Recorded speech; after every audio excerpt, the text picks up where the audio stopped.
This is a story of cruel and unusual punishment. My parents, in my childhood, used to drag me to see a talking head. His name was Egbert. He wore a crown. And he was there for the holidays. It was like a Christmas and Easter thing. He'd appear in a place called Devitz in the town of New Windsor, which was over the mountain from where I grew up. It was horrifying. I dreaded seeing Egbert. I don't know why my parents did that to me or my sisters, but I saw him throughout my childhood. And he would know your name. I didn't know it as a young boy, but there was a person behind the curtain, some like Wizard of Oz figure, looking at you through a camera on the egg, which is even creepier. And you had a name tag. And then Egbert would say, ask you questions using your name. I did not like Egbert. Years later, someone finally burnt down the barn where Egbert was. I don't know who, but they're a hero. This is Inverted World Live.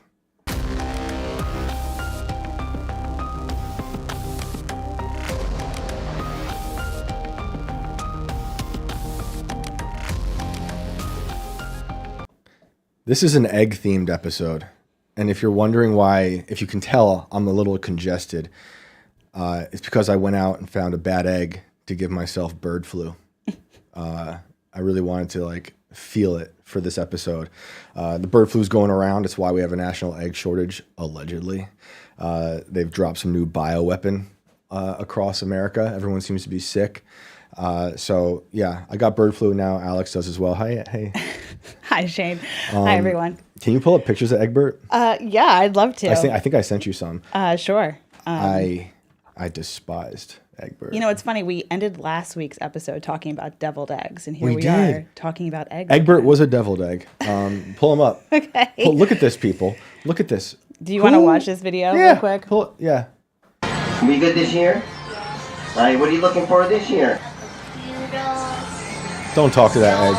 You didn't get an iPhone so These you children can should teach your mom not how be to talking use to hers? this egg.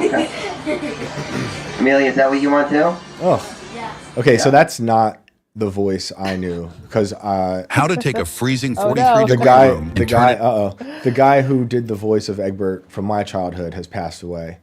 But Egbert is a cursed egg, and It says it's a tradition in Orange County. Yeah, in New York. Okay, Yeah, Orange County, New York. Gotcha. That's like the hick version of In Orange Hudson County, Valley. not the nice one from California. I know. I was like, wait a second. But yeah, that was from where I'm from. Look at that thing. Kind of It disturbing. kind of looks like me as a kid, honestly. But like, If you look why? at pictures of me as a child, why would they do that? It looks like a severed head on a throne with a crown. It doesn't really look like an egg. Who thought this was a good And idea? he's sitting in for like Santa Claus. That's his whole thing. Right. I don't want any of them. Don't do any of this to kids. This is a horrible idea. So I guess it could be worse. Well, don't sit on the egg, though. You know. don't talk to the egg. Don't acknowledge the egg. No, they should be sued into oblivion for traumatizing kids. I'm sure I had lots of nightmares about it, but They do a lot worse now, so yeah, true. Yeah. So the eggs are in the news. I don't know if you guys have been following. It's like the most important thing, I think, in the news. More important than President Trump. More important than all the wars. It's what's going on with the eggs. And I think they're actually trying to tell us something. There's some sort of symbolic gesture happening since the new year started with eggs. They've just dominated the headlines. So I thought I was alone in neurotically tracking the egg stories. But my friend Raven from Nephilim Death Squad has also, maybe even more so, tracking the egg headlines. it's an exception. Nice. No, I can't even. I just killed it. Exceptional. Yeah. Obsession. Exception. Inception. Exception. It's been wild. It hasn't stopped. So we have this egg shortage, and then in Pennsylvania there was a egg heist. 100,000 eggs taken, $40,000 worth of eggs. Well, and remember, we couldn't get our own eggs from the farm here because our eggs were all stressed out or something. That's right. They were all stressed. That's right. I wrote a story about this last week, and people were telling me that their chicken coops are experiencing issues. Interesting. Not because of bird flu, but because of that. They're not laying eggs. They're dropping something out of the sky. So maybe we can bring Raven on to Sure. enlighten ourselves as to what is going on Raven, hello. What's going on, guys? Thank you for having me. I'm very excited, and this is a challenging topic to unpack. I hope the conversation goes over easy. I hope we can crack. I hope we can crack open this mystery. It's an enigma shrouded in mystery, and like you, I have been tenaciously chasing this egg thing. I can't say that I was tenacious from the gate, right? It starts off as like a slow noticing. Yeah. Kind of like a bird flu thing. That's right. There's an egg shortage. You're like, okay. And like 100,000 eggs go missing. $40,000 worth of eggs are stolen. And there's all these different egg situations going on. And it becomes this little thread that you pull on, and it yields, it's like an Easter egg hunt. It yields one exciting revelation after another. So I agree with you, Shane. This is much more important than Donald Trump going to the Super Bowl, being the first sitting president at a Super Bowl, although it does connect. It's more exciting than the administration shift, than anything. Kanye West tweets, the most gripping thing on the world stage right now is the egg. That's right. And I'm very excited to be here talking with another expert. That's right. God bless you. That was a good one. That was off the rip. You're just obsessed with the other eggs ones are for the premeditated. puns. This one was fired from the hip. I love it. Well, yeah, I agree. So where do we start? Do we start with where the eggs start, with the Orphic egg? Is that a good? What came first, the chicken or the Like, egg? what do you think? You've been writing about this. Do we start with the Orphic egg and how that fits into this, or was there a story that stuck out to you first in terms of disclosure stuff? Well, so I would say the real moment that cracked this case open for me was the revelation of the Orphic egg. Learning about the Orphic egg kind of became this conjoining tissue for all of this weird egg noticing, but there was a long build up to it. And I think a lot of us have seen these things, right? You kind of remember back during the lockdowns, we were getting a little bit primed with fear about some sort of ensuing bird flu, an egg shortage. In fact, I remember that the shelves were empty of eggs for a period of time in my local supermarkets. And it created kind of an uncertainty around those things. I don't know what it is. Eggs, very much like toilet paper. When people start going for those things, it's indicative of a panic, right? Like a widespread panic. And it makes you feel like, should I be collecting eggs? And that was about two years ago. And everything kind of died down since then. And then it picked up in a really big way. So I know we're talking about this idea of the Orphic egg, but there are what I've been calling egg comms, like egg communications. Sometimes there are mysterious things that unfold on the world stage.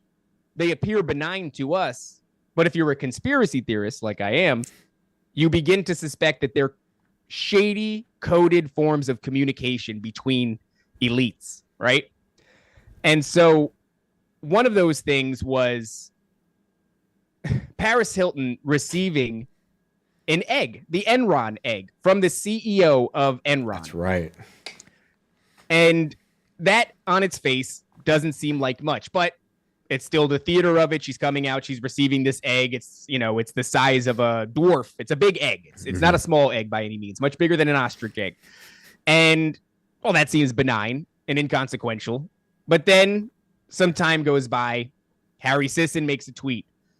Trump has been president for 3 days and egg prices are at all-time highs. And he's trying to neg Trump's America, but that's not the point. The point becomes when Elon Musk retweets it, or rather, I guess I should caveat this, when Elon Musk's parody account, who I am convinced is also Elon Musk, very possible, retweets this. Yep. Because I do think it's him. Yep. Then I find a tweet Scott Adams posts, and it's about an egg truck crashing, causing delays on the 5 freeway through East Los Angeles, right? So an entire 18-wheeler full of eggs falls over, spills eggs all over the road. And then a breaking report, Waffle House has announced a surcharge of 50 cents per egg. Everything is about this sort of encroaching, looming economic crisis. And eggs, for some reason, seem to be the representative of it, which is a strange choice. And then we have the real big one. In Pennsylvania, state police are searching for a suspect after 100,000 eggs were stolen from an egg distributor trailer. That's right. And I think the sum of that thievery is like $40,000, which on its face feels bizarre. I don't know who steals 100,000 eggs from a distributor and thinks for a moment they're going to get away with it. In fact, sometimes when these strange things happen, I'm almost inclined to believe they just didn't.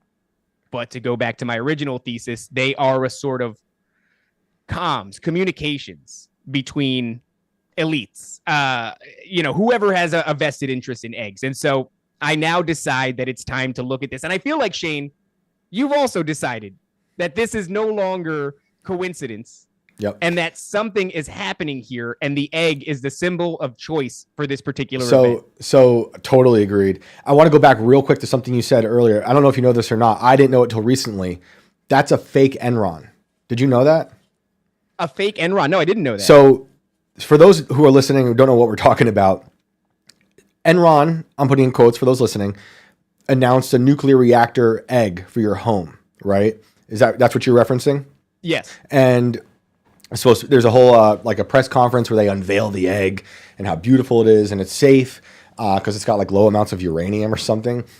Turns out that's a parody done by the same guy who co-authored Birds Aren't Real. So wait, by the same guy who did what? He co-authored the book Birds Aren't Real. Oh. So that's not to take away from this whole story going on. It just, for me, makes it even weirder. Yes, I think it makes it more interesting. Yeah, I love it. So that's interesting.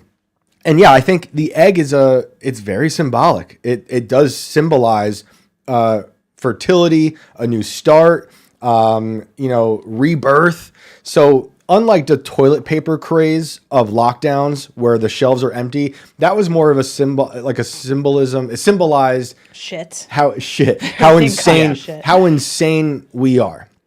But the egg shortage seems to symbolize something deeper, like in the DNA of the narrative that we're stuck in. And the way you put it with the comms talking, that's a good way of putting it. It's like, is it like a form of predictive programming where it's all kind of leading up to something? Or, and I don't believe this, but I'm going to put it out there anyway, is it where, I think it's called Bieder-Meinhof phenomenon, where it's like when you buy a car and you only see that car after? Yes, yeah.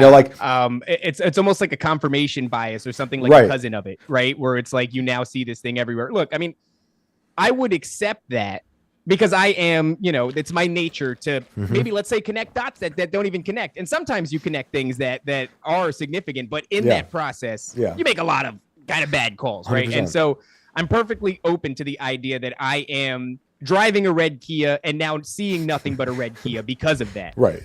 But there is an event that takes place that completely blows that theory out of the water, in my opinion. I'm no longer able to look at it as coincidence. And the reason I can't is because not long ago, there was an announcement from Dr. Stephen Greer. Now, Dr. Stephen Greer is sort of become this guy who is the mouthpiece for these UAP disclosure events. So I believe as soon as the new year kicked off, we had the second ever congressional UAP hearing.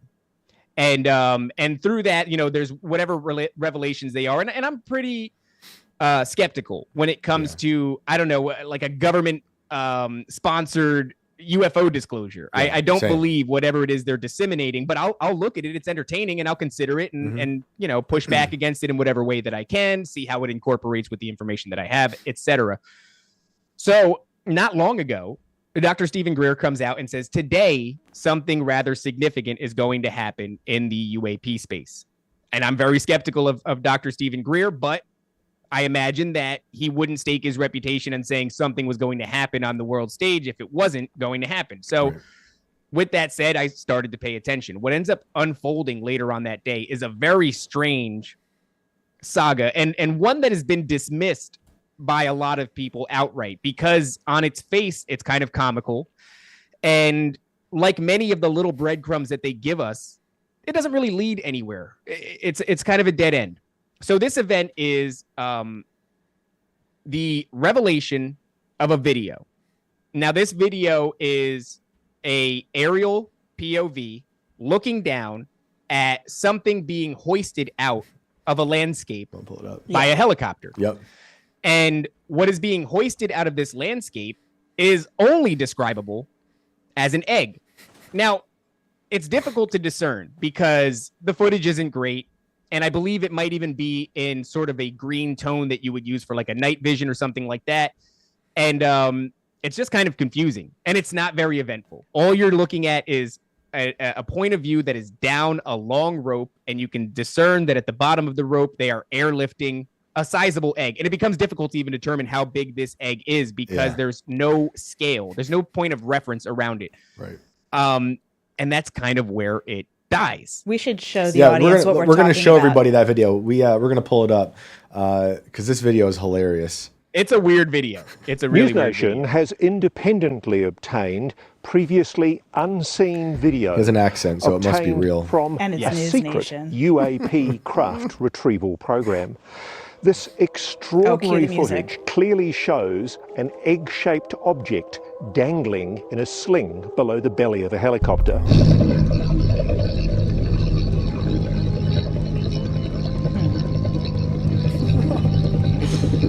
This is a joke.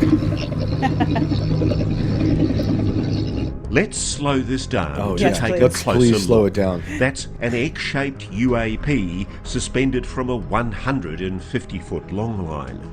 We're told the craft is about 20 feet long. The egg suspended in a cradle. And look how careful the pilot is as they bring their precious cargo into land. Let's freeze frame here to look at one of the clearest images of a UAP. Dude, even the clearest images, right? He's like, let's slow it down to get a clearer image. It's like none of these images are clear. You're not helping. None of these at all. The moon landing looks more real than that. Yeah. So okay, now that's enough to pique my interest. I'm now convinced that to some degree these things that I'm perceiving as communications have to do with this event. I don't know what that yields as far as conclusions or anything like that. But now I know that there's something worth digging at here. So later on that day, something else happens in the new formed egg space. We now have an egg space within this UAP community, and something else has happened in the same day, I believe. There is a whistleblower, a would-be whistleblower, an alleged whistleblower on 4chan, which is a very trustworthy website where I get the vast majority of my information from, and it never fails me. It never lets me down. And so when I see a man, that is all satire. I don't take anything from 4chan. I take it all with a grain of salt. In fact, I'm not even too sure how to navigate the website, much to my detriment when trying to understand this story. I couldn't figure out how to follow the thread, and eventually I did. But the story goes that there is a whistleblower. He is releasing a very similar type of footage. And in this one, you can see things a little bit clearer. I believe there's an airlifted aspect, but more importantly, there is a finding of an egg in a cave scenario. And the internet sleuths have done their due diligence. They've compared and contrasted the various photos to determine that there is a cohesion. There is a continuity from one photo to the next. They are, in fact, in the same location because in a world of AI, who knows, you could generate anything. Right. It's not that hard to generate an egg in a cave, if we're being honest. But the thing that AI does not do is continuity. One photo to the next will be different in many discernible ways, even if they are seemingly in the same location, because it's not real. Among the egg, there was also a alleged stasis bed. Now, this is being described by this, like I said, would-be whistleblower, some sort of military clearance, tasked with retrieving this egg from a mountainscape, a cave within it. And in the photos, you can sort of discern the egg and what would be the stasis bed for an entity. Now, this is an anonymous story on 4chan, so take it with a grain of salt. Right. But the timing and the ways in which it interacts with this narrative that's unfolding leads me to believe that there's some veracity to it. And I don't know if it's part of a larger deception. Just because you're being shown something does not mean that it's true inherently. It could be a sort of a false trail to go down. But there is a tall Nord in a stasis chamber, and there is an egg, which upon further examination is covered in runes of sorts. Now, these runes have been discerned to be what's called, I think it's a hierarchical glyphs or hierarchical alphabet. And basically what that is, it is a language that was unique to the priest class of Greek and Egypt, or Greece and Egypt rather. And so, interesting, but a bit of a dead end there. And the entity that is in the stasis chamber is described as a tall white Nord, which, if anybody is familiar with the various alleged ET species out there, the tall blonde Nords are one of them. And so this is what they claim to have found. Now, I'm not going to go too deep into the story because I have no way of verifying it, and I don't know if any of this is true. And it gets wild very quickly because this being wakes up and has a dialogue with the people that are sent to retrieve the egg.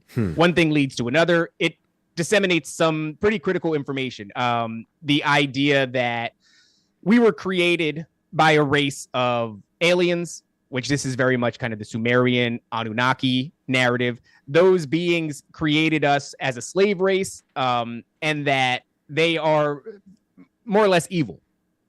And these other entities saw fit to intervene on our behalf and to also accelerate ours. So what happened is, allegedly, I don't believe this, these entities that created us would have augmented us from early hominids. And then we were augmented further by these other entities who intervene on our behalf. Right.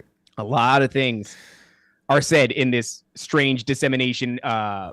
Among them is one of the closest times we ever came to knowing God was when we were studying the Hermetic text, I believe is what it says. And Hermeticism is the basis for the New Age movement and Gnosticism, among other things. And so I believe that there is a lot of validity in these teachings, but they are fundamentally flawed in that they are geared to deceive you. Right. In particular about the nature of your creation and the nature of God. But we'll get into that later. So this is enough for me to see all these connections and go, there is something well beyond a strange coincidence. Yeah. And it doesn't mean that any of this is true, but somebody wants you to see this. So what ends up happening next is I come across a video of a guy who's been studying this Orphic egg thing.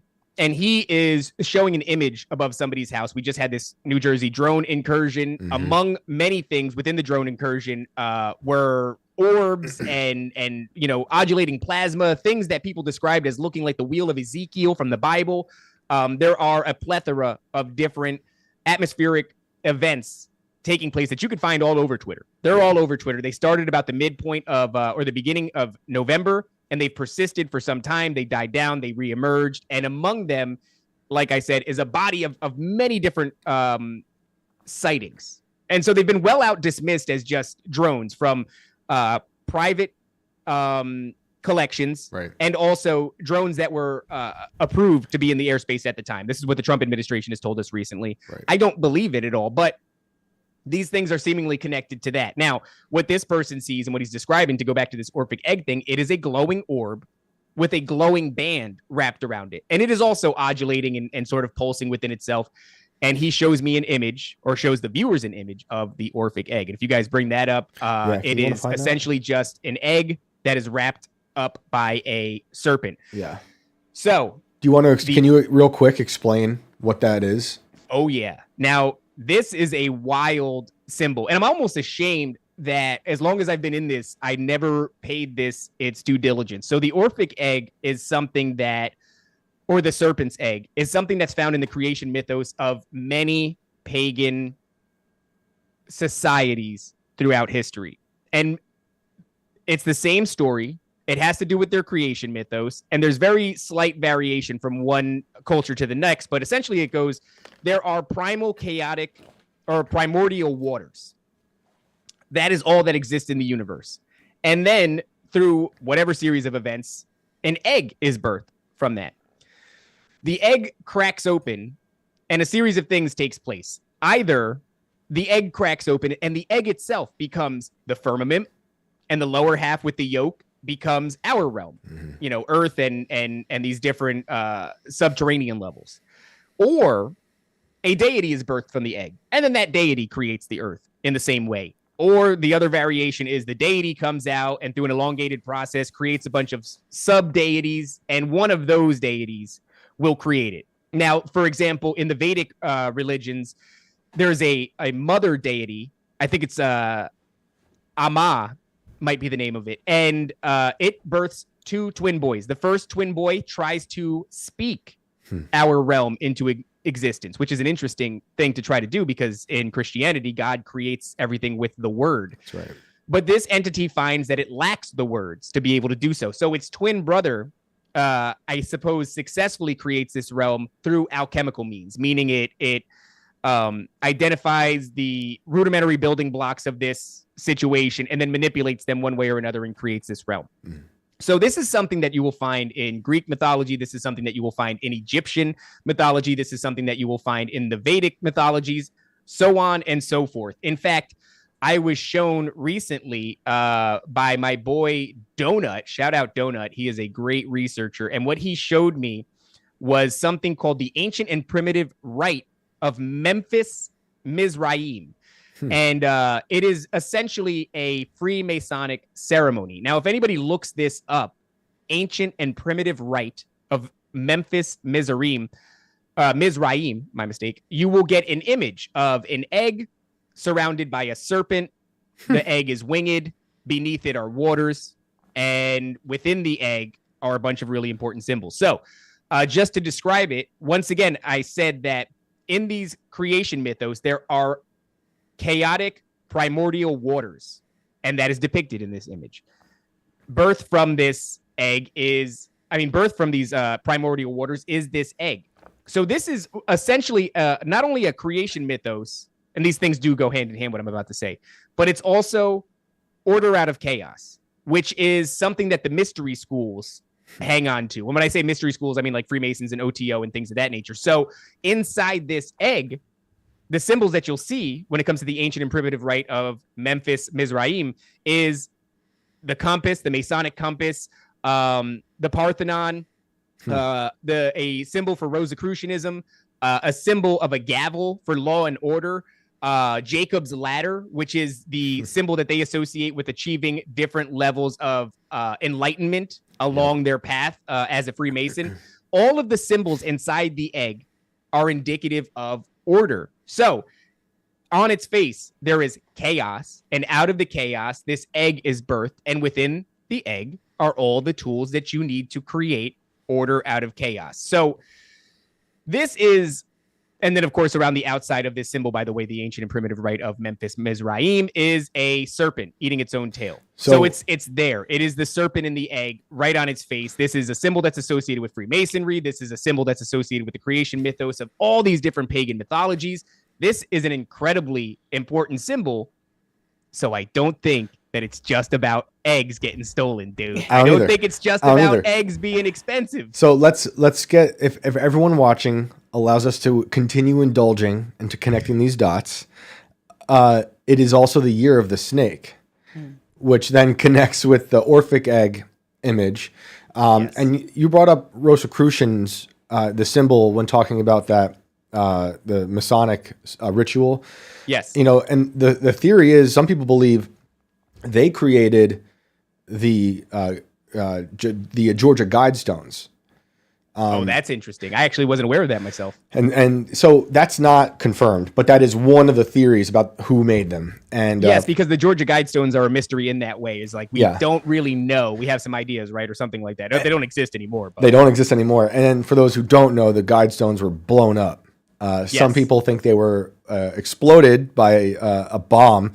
Other people think God did it. Other people think just lightning did it. I don't know what happened. There's video. I happened to be at the Guidestones just a month or two before they blew up for the first time. That's interesting. Did you see the images of the top of the Georgia Guidestones? One of the last things that we got before they were blown up, one of the top stones was covered in blood. Something was dragged to the top of the Georgia Guidestones and then killed. Yo, I happened to be at the Guidestones on the day that the man was cleaning them, like his job, right? So he's there with the power washer and bleach. And I'm like, oh, this is a perfect person to interview. I'm like, so people sacrifice animals here often? He's like, all the time. Wow. He's like, people come here and ask me for ladders to climb to the top to, cut the necks of chickens and stuff. He'll go there and find bones scattered along, or used to, all this stuff. The people in the town weren't really big fans of it because it's a mostly Christian area. And everyone in the area was like, these things are kind of like demonic because it talks about population control. They basically lay out in multiple different languages a plan to keep the population of the planet at a sustainable level. And when you read the numbers, I forget what the numbers were, but they were like, you're gonna have to do some serious culling if you ever hope to reach that number. Which then, if you talk to people who love the guidestones and they're out there, they'll say it's not about culling, it's about an apocalyptic thing happening. Right. But they're weird. Like, I talked to the guy who collected the debris from the guidestones, and he was weird. He was into population control. 100%. He was all about scarcity, weird stuff. So, but I'm saying all that because you were talking about order out of chaos. We're connecting dots, year of the snake, and like we're in a new year, very obviously symbolic of the egg again, this fresh start, rebirth, the Trump inauguration. But I'm looking back at 2024, thinking about what Easter eggs are we thinking of from that year. And I'm thinking of Apophis, the god of chaos. Yes. And during the solar eclipse, NASA, for whatever reason, performed their shooting rockets into the eclipse with the Apophis. They called it after the god of chaos. Yes. Yeah. And this is something that, like, I think a lot of these gods, they're interchangeable, right? So like, for example, like Nimrod, Gilgamesh, and Osiris all seem to be the same entity, just by different cultures and different names, but otherwise they're described as being the same.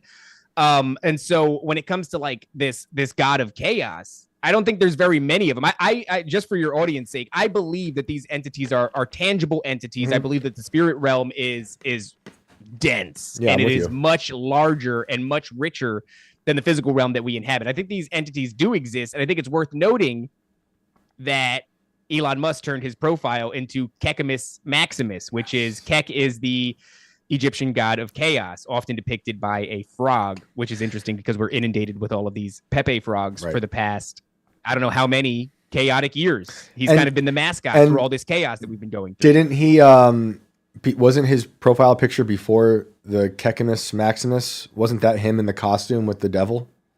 Yes, yeah. And so whatever role Elon Musk plays in this, it is much more than, like, when you watch him do the whole, like, my heart goes out to you thing, and people go like, oh, he's just like a cheerful autist. It's like, this is a man who's running the Boring Company. He's running Twitter. He's running SpaceX and Tesla and all these different things. Plus, he's ranked like #1 in Diablo or something like that, which is I hear that he bought his account. Right. But still, this is not an unintelligent man who's not aware. Right. He has his finger on the cultural pulse to such a degree. I would say nobody is closer to understanding the culture of America than Elon is, and it's part because he is engineering it.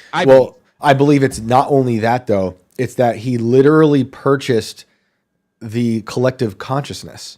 Yes. And he's monopolized the public square.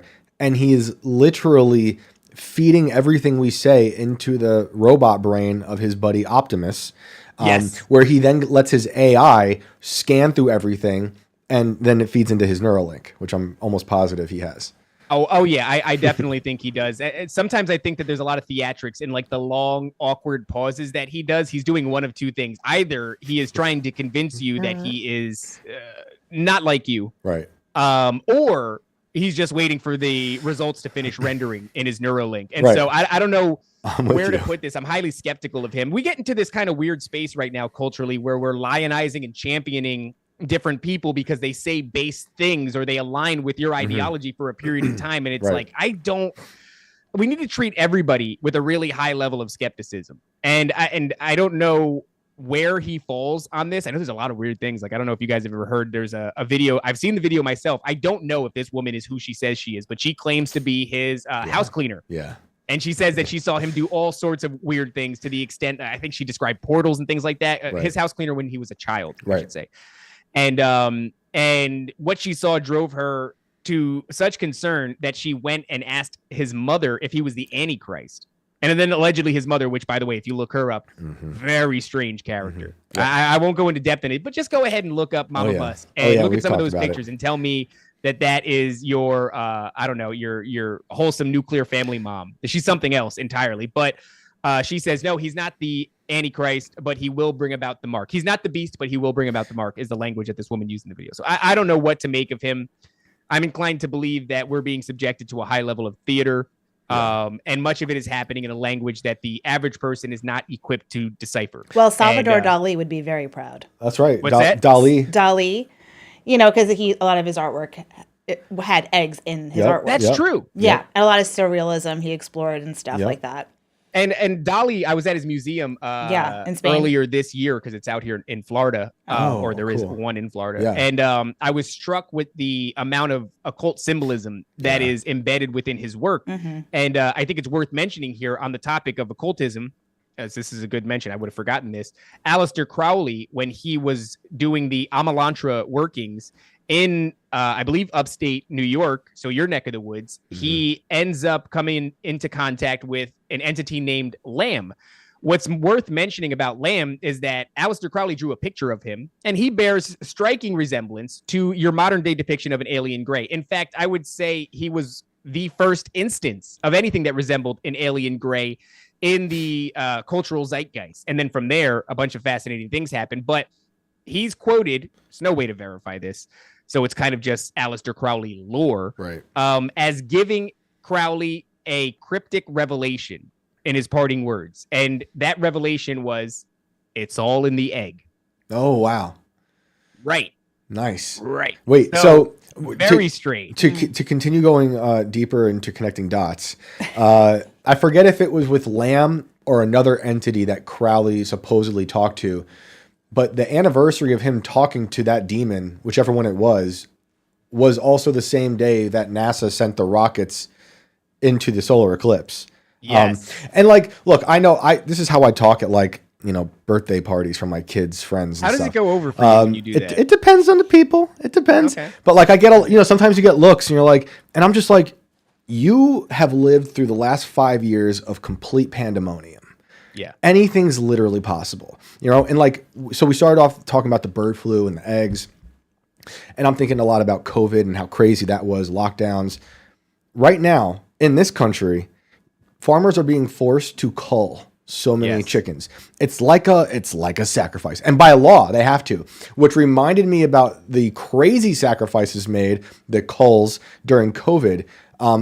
Like, I think it was ferrets in Sweden. They just massacred millions, and it got so bad that the bodies kept rising up to the surface, and they didn't know what to do, and they were afraid that they had COVID. So they were super freaked out. They did it to dogs in Australia, I believe, where there was some type of pound, and people wanted to save the dogs during lockdown. And Australia, not surprising to anyone who paid attention, said, no, we're going to kill them instead. I mean, it's insane. So all that's to say, everyone's crazy, Yes. And we might sound crazy. I'm sure. I know I do to people at, these birthday parties where I'm telling people about alien cults trying to clone you. But it's true. They're out there trying to do it. They've been trying to clone you forever. The world is very strange, right? It is very strange. And look, I mean, you were just talking about Elon and Optimus, which is a funny language word to use, but he made a tweet on the 4th, so only a few days ago, where he said the Tesla Optimus hand is so sophisticated that it makes a Fabergé seem simple. I recognize this once again as egg communications, right? We're talking about a Fabergé egg. It's a very complex, which is why he used that language to describe the Optimus hand, a very complex decorative egg. It is one of the most sought after, what would you call it? I mean, it's an ornate piece. It's something indicative of royalty. It's incredibly expensive, expensive. And it's a gift oftentimes from one leader of a country to another leader of a country. So very particular language to use. I went through his profile. He has mentioned, he's used Fabergé or Fabergé egg as a euphemism to describe his technology 3 times. And look, I mean, that doesn't, on its own, isolated, that is not a damning moment in the dialogue of Elon Musk. But when it's combined with all of these other strange happenings, I once again, am inclined to believe that this sort of is a sort of communications. Now, I think it's important to kind of like speculate, because that's all we could do here, about the nature of these communications. What does it mean when they're doing this? I mean, it's interesting because a lot of the egg reports, they provoke fear. Yeah. And that's worth mentioning, right? It's like they want you in a state of fear. It's interesting to me that the Bible, now this might be a bit of a misnomer, but I think it's still pretty accurate. They say that the Bible says, fear not, 365 times. God does not want you to be afraid. God doesn't use fear to manipulate you. God also doesn't use sacrifice anymore. That was done with Jesus Christ. That's right. So you're talking about the sacrifice of all these chickens or all these different herds of animals that they're culling, in one, not a factory farming situation, but you know what I mean? Like a food processing situation. We also had that happen during COVID. Food processing plants were just burning to the ground. That's right. It was very strange. But it's all tainted with this economic fear as well, right? So everything is like, that's how you display to the average American that we are in an economic crisis. You show them empty shelves. And I think it's like it's a cornerstone. It's a fundamental food. It's the thing you start your day with. It's your breakfast food. The eggs are gone. And it's like, if the eggs are gone, what else stands a chance, right? So I think it's worth mentioning that it seems to be kind of a fear ritual. But I think it's multifaceted, right? It's not just about sacrificing animals. It's not just about making everybody in a constant low vibrational state of fear, but it's also, I think, communications. I think this is how they get really big moments or pictures across. And so I started to, during this process, see how I can, because it's confirmation bias, right? I'm like, I think this has something to do with Donald Trump in one way or another. And how can I bolster that? And so admittedly, I went on a confirmation biased mission. And what I found, we actually talked about it a little bit before the show started, was a very interesting moment. So what's happening right now is Donald Trump is about to be the first sitting president to appear at a Super Bowl. What is it? Super Bowl? Is it 29? Which Super Bowl is this? I have no idea. You're asking the wrong people. Yeah, I got no idea. I don't really watch the Super Bowl except to pick apart the Symbolism esoteric halftime shows. That's the only reason that I watch the Super Bowl. But he is going to be the first sitting president to make an appearance at the Super Bowl. And I think I found the connection. Now, I've been going on a tangent. I've been saying they're going to do some sort of a large terrorist attack at the Super Bowl. And that's just me being hyperbolic, right? Just to kind of get people to come over here and look at my eggs. Please look at my eggs. It's really hard to get people to look at your eggs when you just say, will you look at these eggs? Right. But if I tell you that there's going to be an attack at the Super Bowl, you go, fine, show me the eggs. So at least we've gotten that far, right? So where's the connection?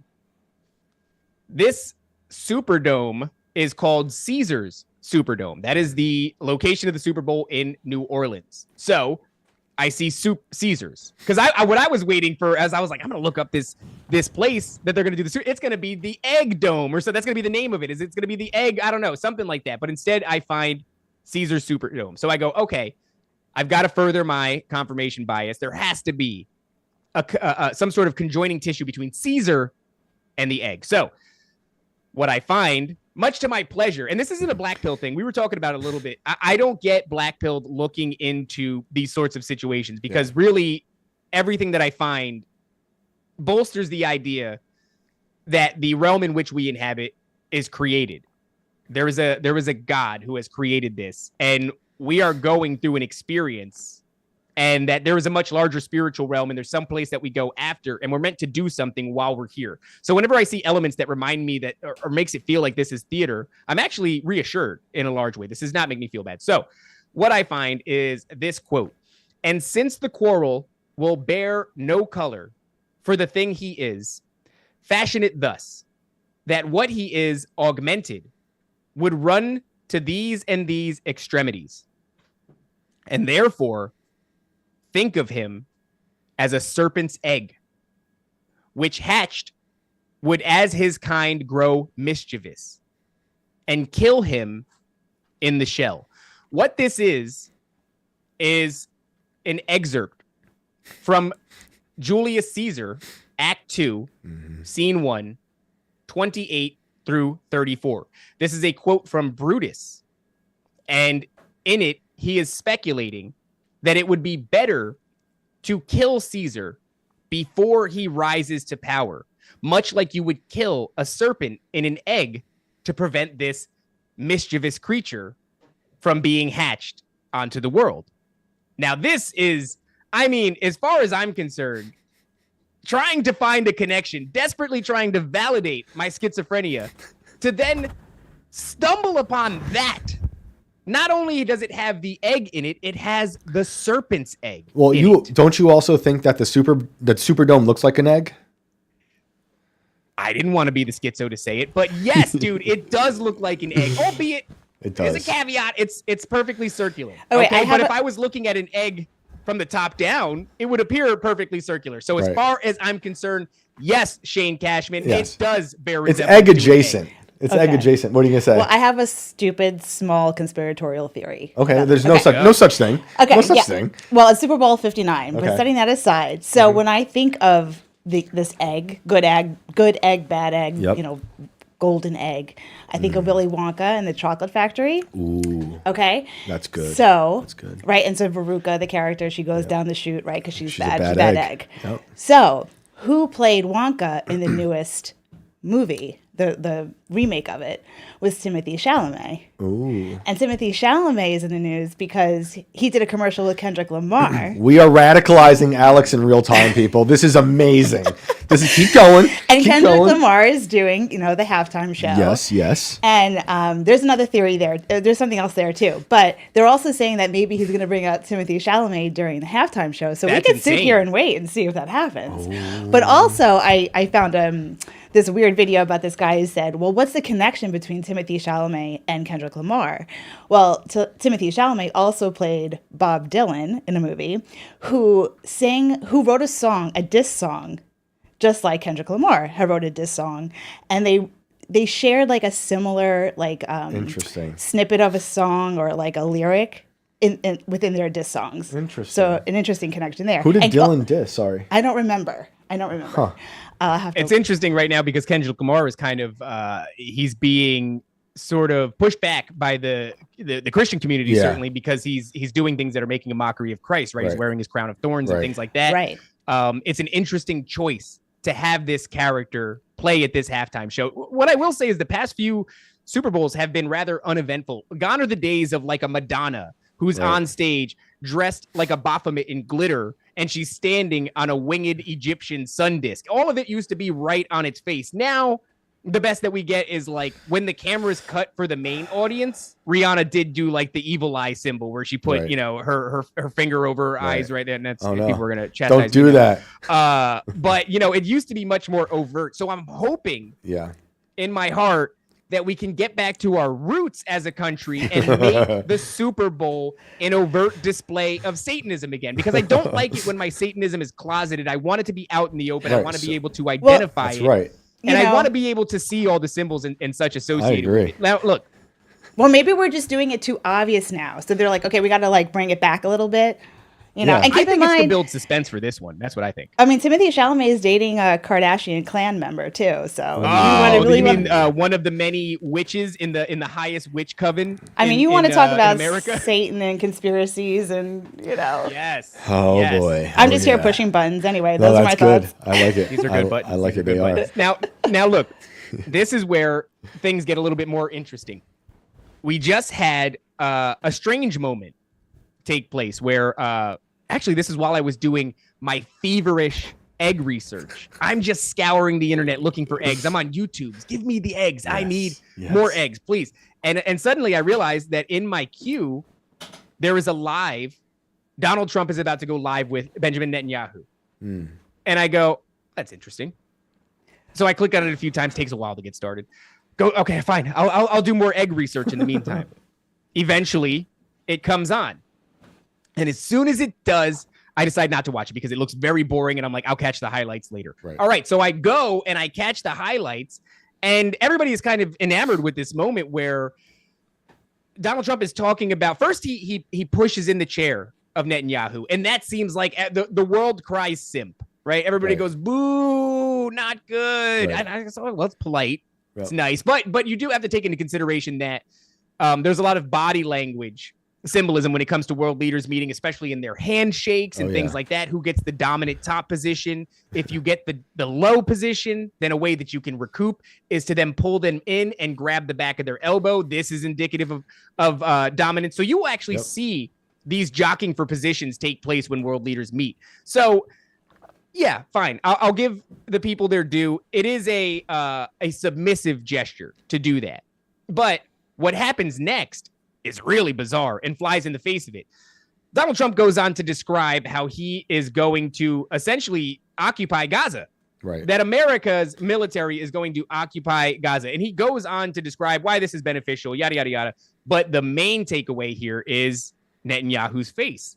Yeah. Now, it could be theater. I'm open to all of this being theater. Mm-hmm. But then the only question is it real or were we made to perceive it as real? But either way, what we were made to perceive is that didn't look like it jived with Netanyahu, dude. Yeah, it didn't look shocked. like he liked that. Yeah. It looked like that was surprising to him, in fact. Yep. And then he gifts Trump a golden beeper encased in like a severed stump. It's nice. It looks good. Right. But it's interesting because that's crazy. It feels like a threat. Right. Here's this thing I can turn into a weapon. Yeah. We're pulling it up on the screen right now that you shared. This is wild. So what is the deal with this when you saw this beeper? Other than that, this is what Israel used to blow up a bunch of people. So what else did you see here? Well, I think it almost doesn't matter what else I saw because that was meant to be the perception that the public got, or not even the public, because we really are separated, right? There are sort of the unthinking masses, which will go in any direction like lemmings. Yeah. But if you seek total control, then you have to address the critical thinkers or conspiracy theorists, as I prefer to be called. And so I think what you do for us is you drop compelling breadcrumbs for us to lock onto. And I don't necessarily think it means it's a false trail or anything like that. I just recognize that we were meant to discern this in a certain way. The vast majority of people saw it as a veiled threat, not even very veiled. So what then becomes interesting is if it's a veiled threat, in what way is this threat going to be made good on? And given everything that we just laid out, Caesar's Superdome, the Orphic egg, more importantly, order out of chaos, and that'll come into play in a moment, Donald Trump being the first sitting president at a Super Bowl. I'm just saying that we live in a time where I no longer think it's contentious to say that we are subjected to false flag events. Of course. And that the purpose of those false flag events are to then justify, with the backing of a sympathetic public, a new war or a new occupation of sorts, or maybe a new rollout of restrictions or a removal of rights, a contention of the Constitution, anything. That's the name of the game. There's an event, Hegelian dialect, right? Problem, reaction, solution. They create the problem. The public reacts the way they want them to react, and then they offer up the solution. It's very common. This is a plot mechanism that's used in children's shows. You know what I mean? It's not a hidden methodology, but it is an effective one. And we only need to look to 9/11. Right. Maybe we could look at even more recent years. Maybe 5 years ago, we gave up a lot for a problem that might not have been as genuine as we were made to believe it was. Yeah. So, look, Elon Musk says that the most entertaining outcome is the likeliest outcome. And I tend to agree with him in that way. I think that's even a little bit of a pull back on the curtain. Yeah. And I do believe that what we are subjected to at the highest levels of politics is theater, and that the biggest events that unfold on the world stage are theater.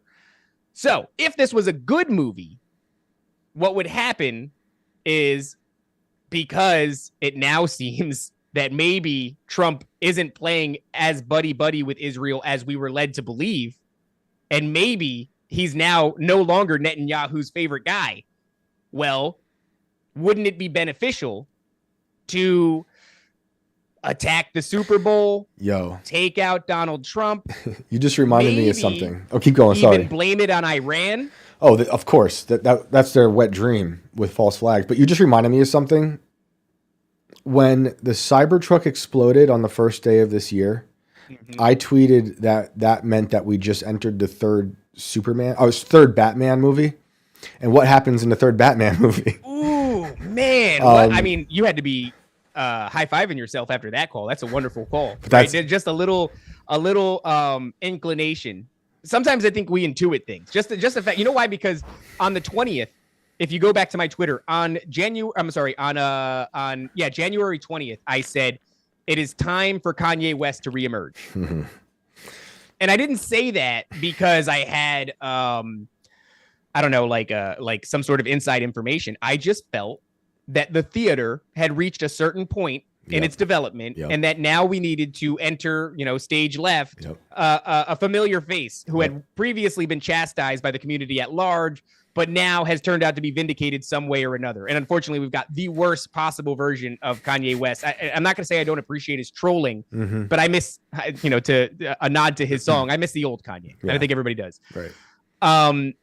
But I think that sometimes if you look at things the way I look at things or the way that you look at things, Shane, which is highly skeptically, conspiratorially, and maybe with a little sprinkle of schizophrenia, there are some things that you just feel, if this is not real and it is theater, we might expect to see this thing happen. So that call, go ahead. I was just going to say, I want to peel apart this theater thing really quick. Don't forget what you want to say.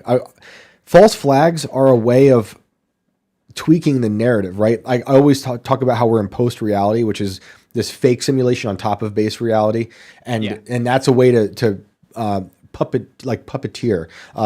It's ventriloquism of the narrative, right? That's something laid on top of. So a false flag would happen to promote the story. The industrial complex, the military and media industrial complex wants to sell and make you react to, which is why, and maybe I'm just saying this to justify my own schizophrenia, we are allowed to see things that are embedded in the narrative because there is this false reality that's cooked on top of what we're at, right? And I spent 10 years teaching a college class called Narrative Studies, which is probably a little of my problem as well, where like you're picking apart a story, looking at all the things that the author put in there, right? But, and someone would be like, well, this is just reality.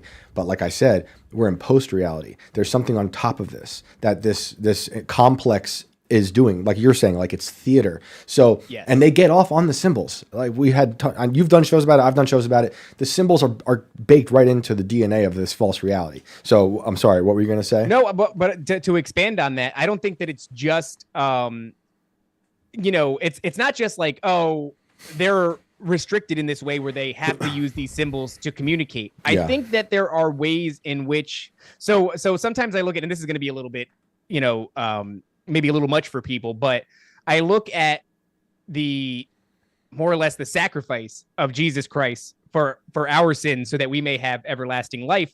I look at it as, number one, a gift that I don't even know if we deserve, but number two, a logistical manner in which to augment this reality. The reason that I say that is because if you look at the other side, everything is about symbols and geometry.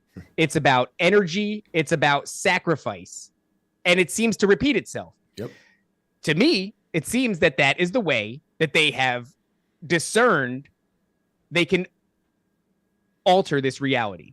Yep. Right? So when it comes to like you're saying, there's a puppeteering or there's a facade over base reality. It's like, and the only way that facade works is like it has to have multiple tethering points to reality. So it's like, imagine putting on a mask, but it's got no backstrap. And the mask just slides off your face, right? Yeah. But if you can take multiple points of crazy glue on the inside of the mask and put it on, it will stay. Those multiple points of crazy glue is like, I don't know, let's say pulling this after we enter the Chinese New Year of the serpent. Mm-hmm. If you can do this at that time, well, that might be one little tack there. If you can maybe pay homage to Caesar in some way, shape, or form. You know what also is worth mentioning here is that the very first Caesar of Rome. I forget what the terminology is. It's escaping me right now. But he ushered in what historians now look to, and also what he said it was, a golden age. Oh, boy. Which is the language that Donald Trump has been using ad nauseum to describe his administration. Right. It's also worth noting that Alice Bailey and Helena Blavatsky, who are basically like old school occultists, they're no longer with us, but these people wrote a lot of the books. It was really Alice Bailey was studying Helena Blavatsky, but these people really fleshed out the roadmap for Gnostics and New Age people. And they believed that in 2025, we would be entering a golden age. Really? The age of Aquarius. They used the language golden age. So another connective piece to Caesar. Right. And so I think that's how you do it. It's like, you can't just hatch a master plan. You look at like a 9/11 and it's like, honestly, the fact that it happened at all is a miracle, because I'm trying to set up like live events and it's very difficult to set up a live event, dude. And the fact that these people are orchestrating things on a world stage is kind of insane. You need the CIA money to be able to put it together. Right. But even still, it's like we look at the government and we go, how faulty is the government? How inept is the government, right? And it's like, there is some section within the government that's not at all inept. And they know the ways in which to manipulate this reality. Right. And I think you need those connective points. It needs to connect to this astrological moment. It needs to connect to this new year, this numerological date, right? On the anniversary of XYZ, you name it. The more points of connectivity you can have, the likelihood of it being executed goes up. And so I think when it came to Jesus Christ, I think it's like, they're doing the same thing. They're sacrificing to change things, but we got the ultimate sacrifice on our side. Well, and it wasn't just like because I've heard people go like, why would God do such a thing? It's like, well, he made this realm and he understands how to augment it or how to change it. Kanye, one of his tweets in this infamous few days of tweets, he said how they killed Michael Jordan's dad on Father's Day. Yep. And they killed his mom after he put out Graduation. And he also talked about Kobe dying, which I always thought, even as it happened, this is pre-COVID taking over the world, was like a sacrifice. Yeah. It was like the beginning of something bad. Like it just felt horrible. Yeah. Well, I mean, look at this event that just took place, right? We had a plane depart from Kansas, and it nosedives in spectacular fashion. And people are still speculating as to whether or not it was a missile. It nosedives in Philadelphia. Well, who's playing in this Super Bowl? The Kansas City Chiefs and the Philadelphia Eagles. Right. And so once again, it's like, is that coincidence? No, somebody understands how to manipulate this reality. So going back to this situation, it's like, we talked about that Hegelian dialectic, right? This idea of like problem, reaction, solution, but more accurately, it's probably described as order out of chaos. So if we were to get, real speculative here, the idea that like Netanyahu would, oversee the assassination of Donald Trump, giving us another 9/11 type of an event, which in many ways, it almost feels like we're overdue. And it's interesting because people will speculate. I won't get into that here because it's just a whole other rabbit trail, but Israel's involvement in 9/11 and whether or not that was what we, were perceiving it as. It's almost certainly not what we were perceiving it as, but did Israel play a role in it? And then there's this beautiful bit of poetry where all of a sudden it happens again. Now, if the story is any good, somehow Donald Trump survives this. And we get this big revelatory moment of the government of Israel's involvement in American politics, not only being disproportionate, but being massively detrimental and horrifying to a scale that we couldn't really imagine before. Right.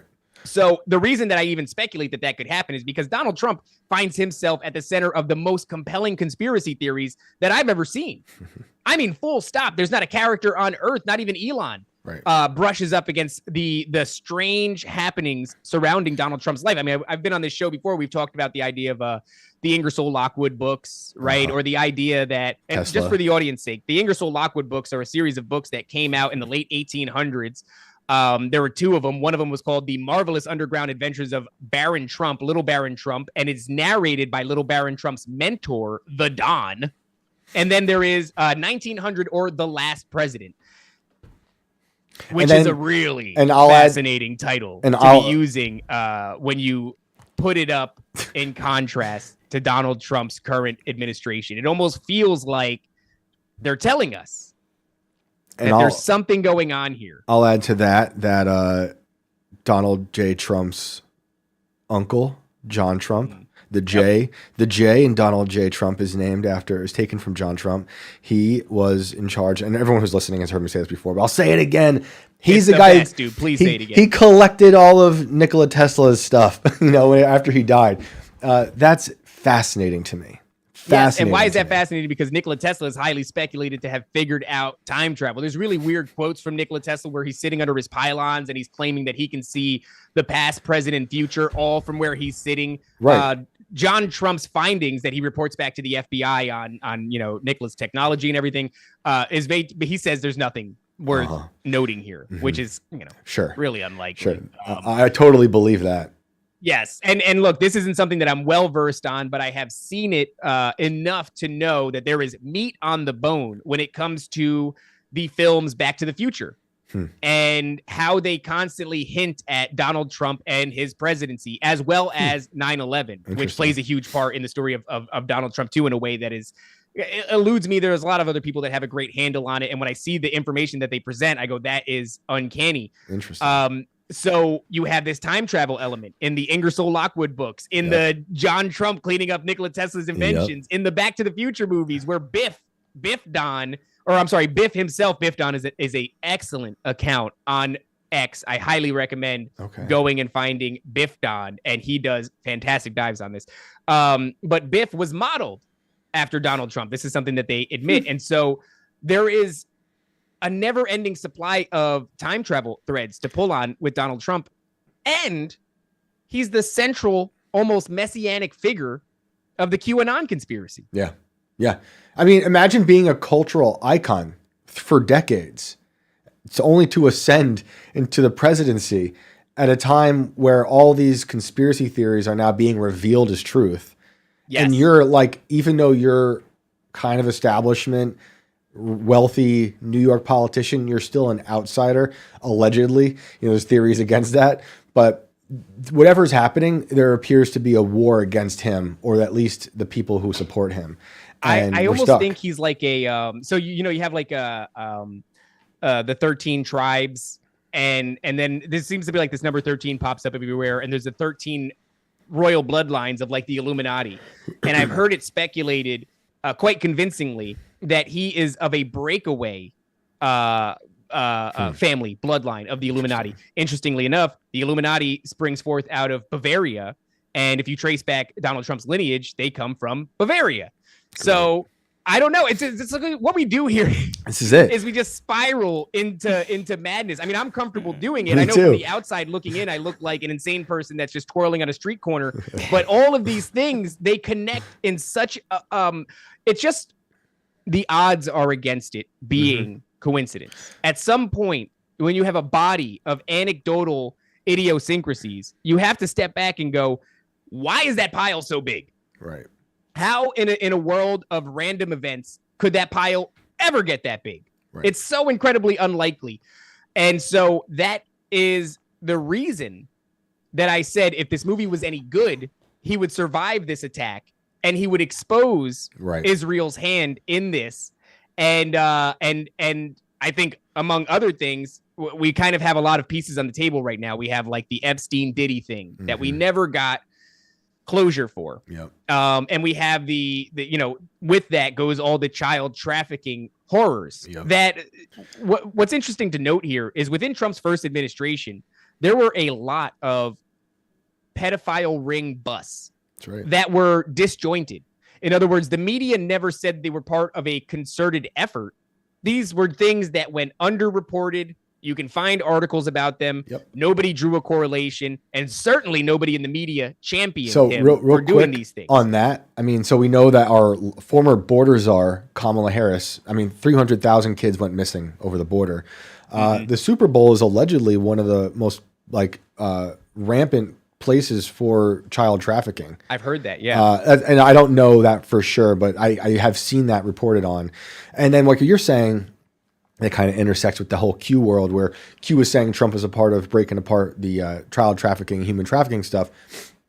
I didn't follow Q that much. I had a friend who did, and they were ragging on him so hard. And he was talking about the child trafficking stuff that was 4 or 5 years ago.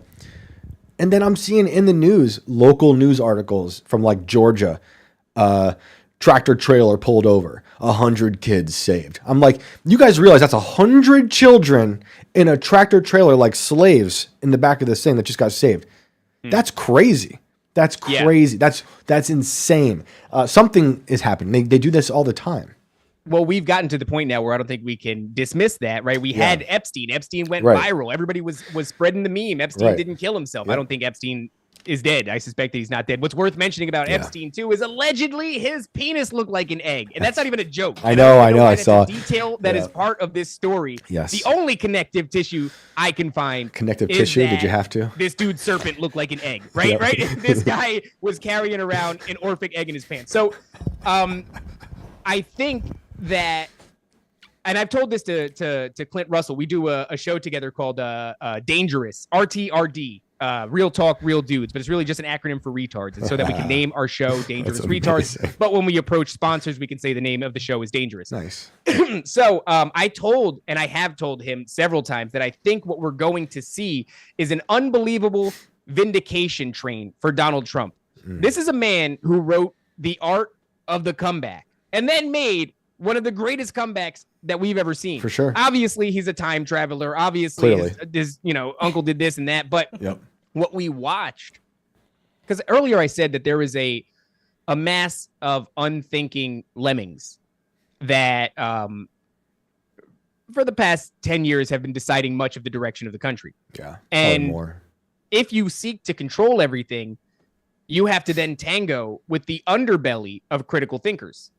And if you were at all a critical thinker, you could have easily looked at his first term and seen all of the ways in which they sought to sabotage him, levying one charge or another against him. Ultimately, they are paper thin and they fall apart, but the stain is still there in the public eye, right? It's like, it doesn't matter that the woman who accused him of sexually assaulting her ended up being completely out of her mind because the allegation still happened.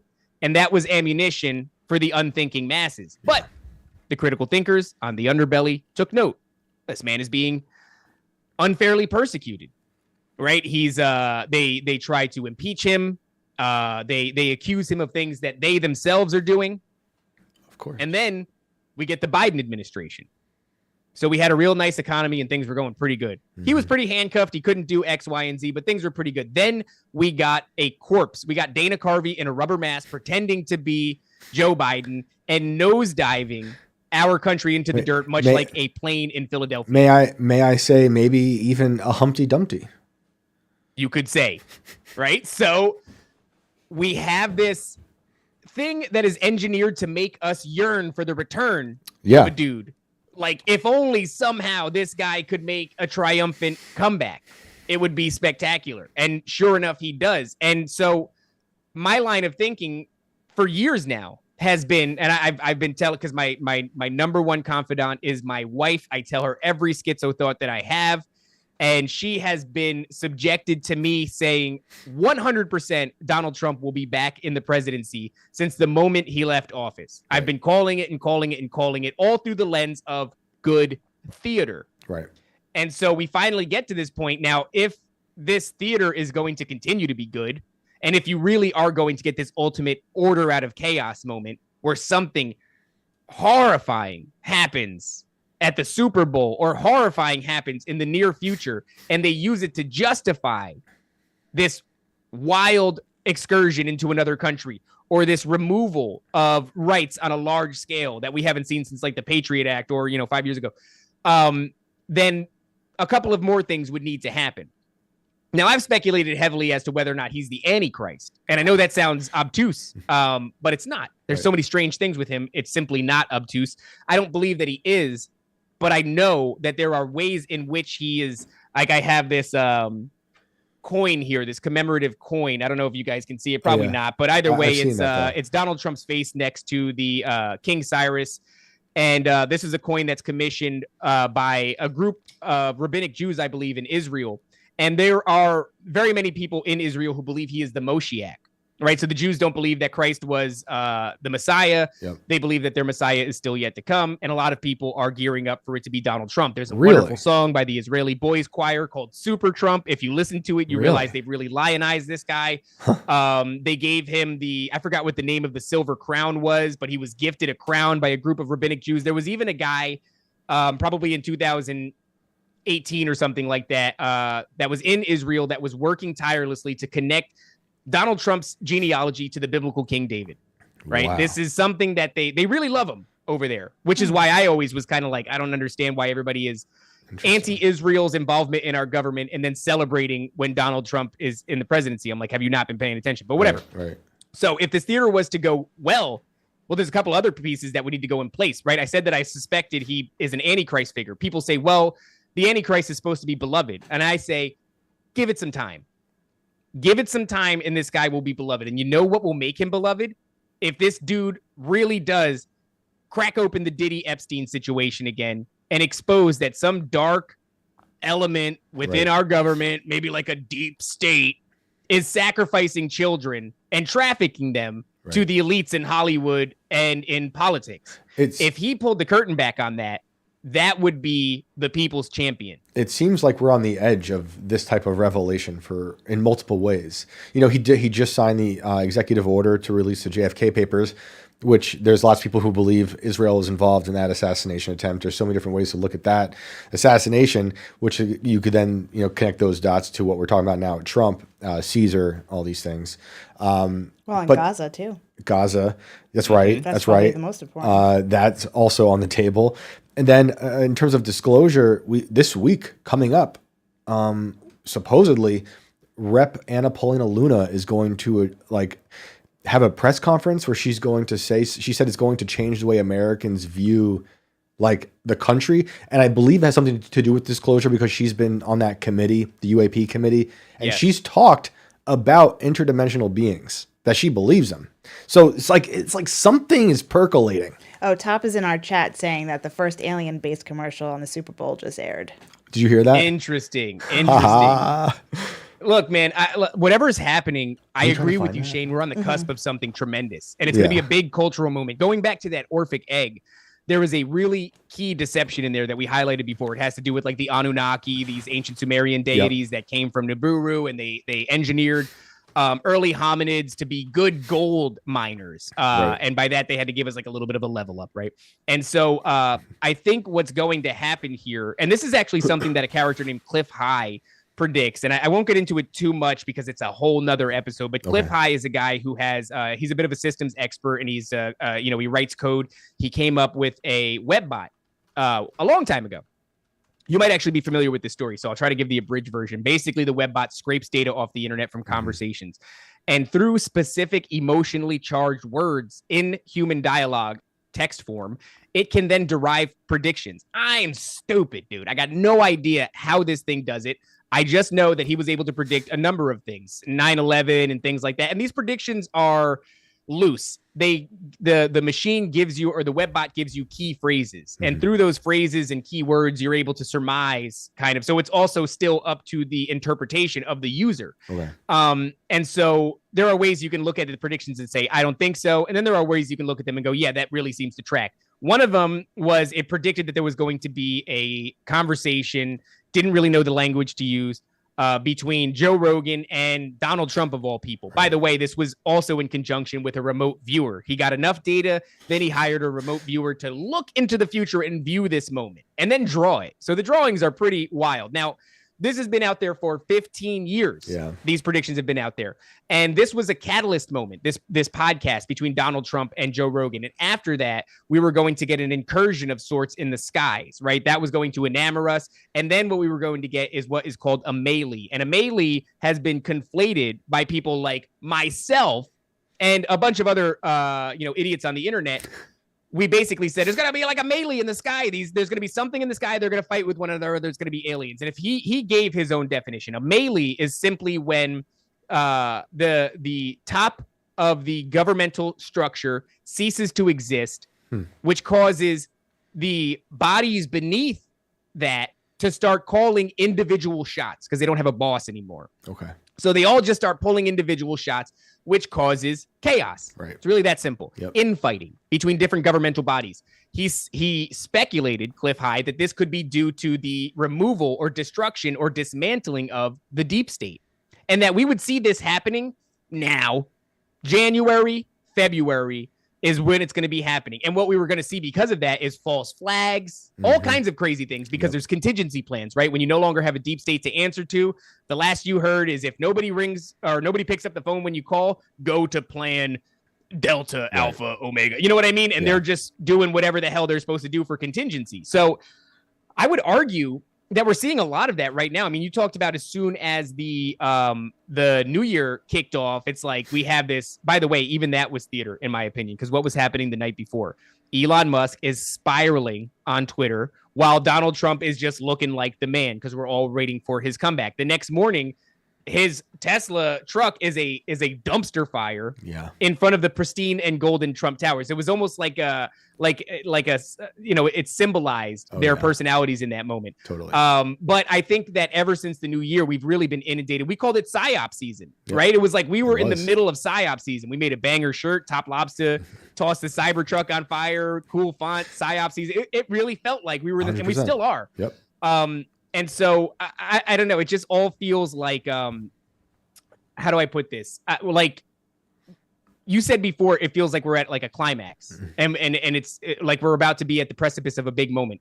I genuinely think we are. And I think that what they're going to roll out is some sort of technology, and they're going to say that it came from UFOs. That's why we keep getting pump fake with this UAP disclosure thing.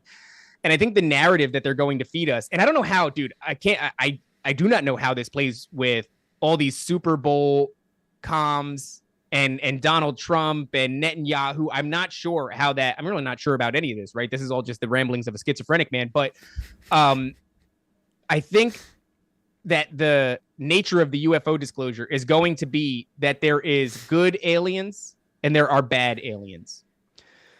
And the good aliens have come to liberate us from them.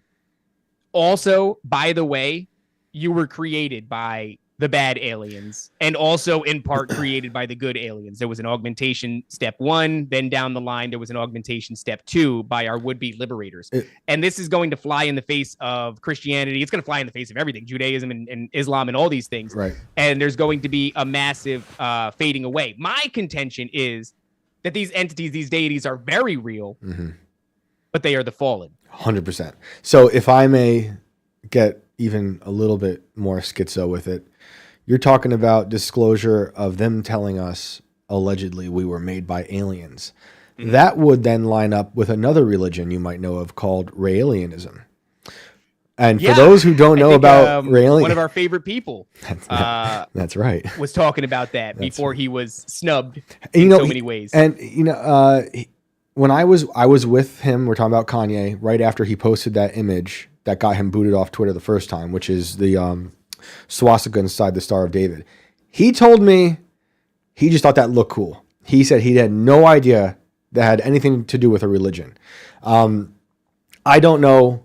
I kind of want to believe like he sounded like he meant that, but who knows? Do you want to watch this commercial? Yeah, we'll pause there on Raelianism, and Alex is going to pull up the commercial. I don't know if Raven probably can't see it, right? No, I can't see anything. I'll pretend all to. right, okay. It's only 30 seconds. Okay, 30 seconds. Aliens. Doritos.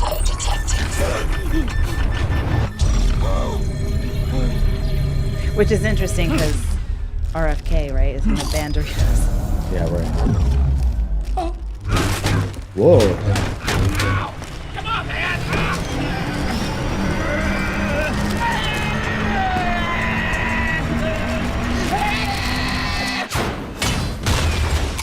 Dorito. Yeah. The alien has an egg-shaped head. It's what's funny is from my perspective, I'm just watching silence, and then at the end, all I hear is Dorito, and that's it. That was my entire experience in that bit. Well, it's a spaceship is a classic saucer spaceship is trying to abduct a bag of Doritos from a guy who seems to be looking for UFOs because his computer says UFO detected.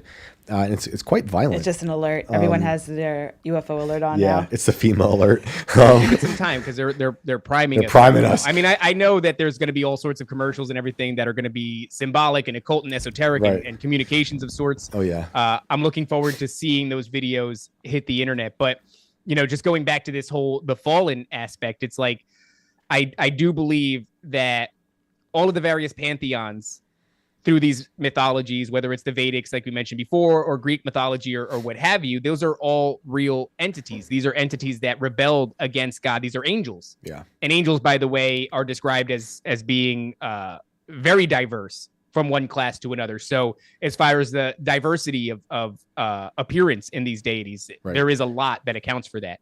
And I think that the key deception here is going to be that they created us. And so the ways in which this is sold to the public is any good work of fiction, if its goal is to deceive the person who's absorbing it, would do well to maintain as close of a proximity to the truth as possible. So on Nephilim Death Squad, Top Lops and I like to describe this as 9 truths to sell you 1 lie.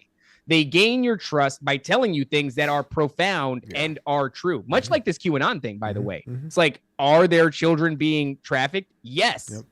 Are there spiritual entities that exist and we're not alone? Yes. Of course. And take it even further. You can go so far, right? Like we said, within that 4chan whistleblower story, there is a tall Nord who's telling us that our closest understanding, or the closest our understanding of God ever was when we were reading basically Hermetic and Gnostic texts. Right. And so within those systems of Hermeticism, there are a lot of truths. In fact, some of those truths are about the thing that I alluded to earlier, which is how to manipulate the fabric of this realm through symbols, through numerology, through astrological alignments, all kinds of things, which, by the way, astrological alignments, we just had one. What was it, like Saturn, Neptune, Uranus? It was like all of them were hanging out. Yep. It reminded me of that episode of Courage the Cowardly Dog. I don't know if this is for whoever remembers it. And it was like a zombie film director who was resurrected and was insistent on recording a film at Courage's house. And he needed an astrological alignment to do it. Funny. And he was going to resurrect his dead girlfriend. Great episode of Courage the Cowardly Dog. Okay. And so those Hermetic texts, they teach those sorts of things. But there's 2 problems with it. It's not that there's something wrong inherently with understanding that our realm is made up of like sacred geometry and numerology and that astrological symbols and alignments are all incredibly important. That's why the Great Pyramids are a reflection of Orion's belt. There's nothing wrong with that. But if there is a lie, a fundamental lie embedded in those systems, like, for example, if you utilize these, you can be as God. Right. Which is the lie that was sold in the garden. Yep. Or even better, that, we created you or something like that. But I think what's even more potent, and you don't even have to get that speculative, we know absolute power corrupts absolutely. If you were made keen to the ways in which to manipulate this realm, I don't know a man good enough that would ever wield that righteously. Right. And so that's the problem with these things. So to get back on it, they're going to tell us a lot of things that are true, but they're going to lie about the fundamental nature of reality, of ourselves, and of our creator. Yep. And that's where the big deception is going to come in. So I don't know right now how these things interlock with Trump and how we're going to make the jump from Trump, the savior of children and the defeater of the deep state, and also time traveling, awesome dude. And then we're going to make the jump to aliens. I don't know how you could see these 2 things unfolding at the same time, parallel to one another. These narratives, the UAP narrative and the Donald Trump administration versus the deep state narrative, they are moving in pace parallel to one another. Some point they're going to intersect. I don't know how this thing is going to be sold to us, but it almost feels like it's going to be sold to us in a way of like Childhood's End. Are you familiar with that series? No. It's really a book first, but I can't read. So I watched it instead. And essentially what happens is in Childhood's End, we are beset upon by a UFO incursion, and they spend some time in our airspace, not attacking us, getting us used to their presence. And once we're okay with it, they then reveal themselves to us in a limited capacity. They don't show us themselves, but they do announce themselves, and they do explain their purpose. Their purpose is to, I don't really remember, but it's probably something like, I don't know, stop us from mutually assured nuclear destruction, stop us from destroying our planet, and helping us to ascend in some way, shape, or form, to become as gods, to take our place among the Galactic Federation. And so what they do then is they give us better systems, and they also give us technologies. And this creates a utopian scenario for quite a many years, but they never show us themselves. And in the series, they promise that they will on a specific date that's going to come in the far future. So in the meantime, live it up, humans. Enjoy these new systems. Enjoy these new technologies. Enjoy your utopia. Right. And then eventually, when they do reveal themselves, they are gigantic, greasy demons. The spitting image of a Beelzebub, right? Like a giant red horned demon. Wow. And then of course it tapers off. I don't want to spoil it, but it's a horrifying ending. It's the worst thing possible. But that would be the lie. I think we're on that edge. What the edge is this disclosure thing, and also they're going to really try to redefine the way we view humanity. And what you're saying about all that is, and like becoming a god, it kind of falls in line with what I was talking about, the aliens. You know, they believe they can clone humans. They've been trying since the 90s. And that's a really weird thing, by the way, that Kanye did that, because we are speculating that it's not really. It is weird. Please go on. It is weird. They claim to have cloned a girl in the 90s, and they named her Eve. And then we talk about Elon, the first guy to have the Neuralink in his brain. He's named his Neuralink Eve. Eve is the beginning, is fertility, is kind of like an egg, you know? It's like this new rebirth, this birth, this fragile existence. I don't know. All these things are starting to make a little more sense in my mind now. I think that's what's going on. I think the disclosure with Anna Paulina Luna, I don't know if I'll believe it, but it will fall in line with whatever that is. I think you're right, Shane, in that she's going to play a role. I've not looked into it too much, but I can catch on its face that her last name is Luna. Now, Luna means moon, right? Profound. But it is also a symbol that is associated with the divine feminine. Now, in the Bible, they talk about this night monster. And it's not so explicitly stated in the Bible, but there are extra canonical texts that you have to take with a grain of salt because they're not considered the inspired word of God. But within these extra canonical texts, they elaborate on the idea of this night monster, and that is the spirit of Lilith. And Lilith is misunderstood to be the original wife of Adam, who then rebelled against him because she didn't want to be submissive. That's not necessarily true. That comes from an extra canonical Jewish text that is like, I don't know how many, like 1,000 years, thousands of years in the future. It doesn't have any actual grounding in biblical scripture, but it is worth noting that it is associated with the divine feminine. So your inverted triangle is a symbol of the divine feminine. The moon is a symbol of the divine feminine. And right now we are in this, it's like, so there was a time, I think in the 60s, where the feminist movement took on the name Lilith. They took her as their, because they were going under the context that it was a original wife of Adam that rebelled against Adam. And so in that way it fit to them, right? So they took her on as like a mascot for the feminist movement. And you see a lot of that symbolism now in one way or another when it comes to Hollywood. So Hollywood has been inundating us with strong female leads for a long time, much to the dismay of people who are, used to like a more traditional formula when it comes to heroic films. And when you have that strong female lead, you will often see these symbols associated. She'll be wearing on her shirt like a moon. Like, for example, I was watching a show called Black Summer where they very much do that. The main character is sort of a divine feminine. She is the goddess. And you will catch her through most of the film wearing nothing but a gigantic moon on her chest. That's not an accident. We know that Hollywood doesn't put things in its set and its decor accidentally. These are all meticulously placed by set designers. These people get paid a lot of money to do that. So nothing, if you're any good at what you do, is placed accidentally. And so you'll see that a lot. And it would make a lot of sense to me, given the fact that I forget what this guy's name is, but he was the dude that was disseminating the story of retrieving the egg.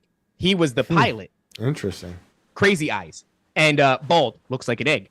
And he said that when he was retrieving this egg, he was possessed by a feminine spirit that felt like God, but in no masculine way whatsoever. This is the divine feminine. This is the goddess. This is not God. This is not the creator. This is a deceitful spirit. It's a high-ranking one, I would say, and it's a powerful one.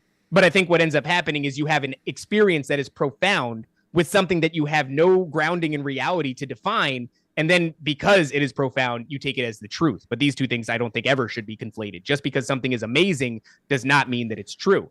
We're going to soon be subjected to a lot of amazing things that are going to be lies. And so it does strike me as significant that this woman is playing a role in this disclosure process.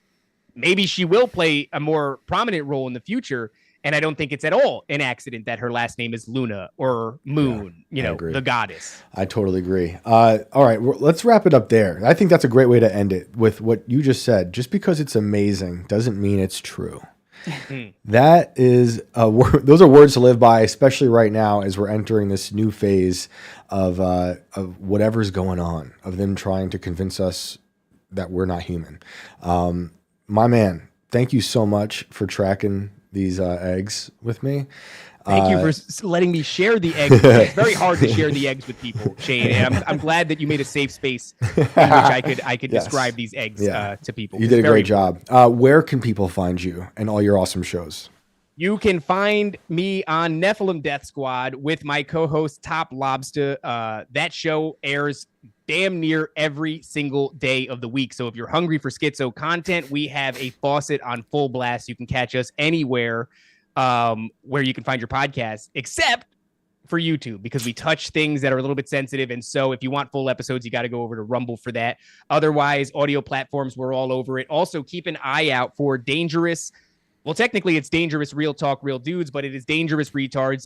Me, Top Lobster, and Clint Russell in a sort of a cultural context, talking about all the virality of the day from 3 distinctly different points of view. Plus, there will be a guest, so keep an eye out for that. That'll be dropping very soon. Otherwise, find me on Twitter or X at David L. Corbo, all one word. Awesome. Thanks, homie. We'll talk soon. Thank you, guys. Really enjoyed being here. Appreciate it. Peace, man. Incredible. Good times. Always a pleasure to have Raven on and talk about this crazy world. And I think there's something to the eggs. They're coming back. There's going to be the drones are going to come back into the narrative. My bird flu is really kicking in hard. The room. And of course we're in hell right now because also it's 1,000 degrees. We talked about how there's the demon basement, right? There's chicks down there with the deviled eggs. Do we need to take the chicks home? It's so funny. We're like sitting on top of like this bird flu incubator. Oh my God. Yeah. We're and like Chicken City. I'm just gonna rebrand that to like Bird Flu City. That's my version. Do we have a caller? We do have a caller today. Sick. Yay! Sick. All right, let me bring him in. What up? Can you hear us? I can. What's up? How are you?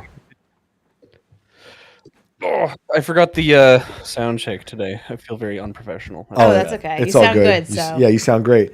How are you? How are you doing? Are you surviving the egg shortage?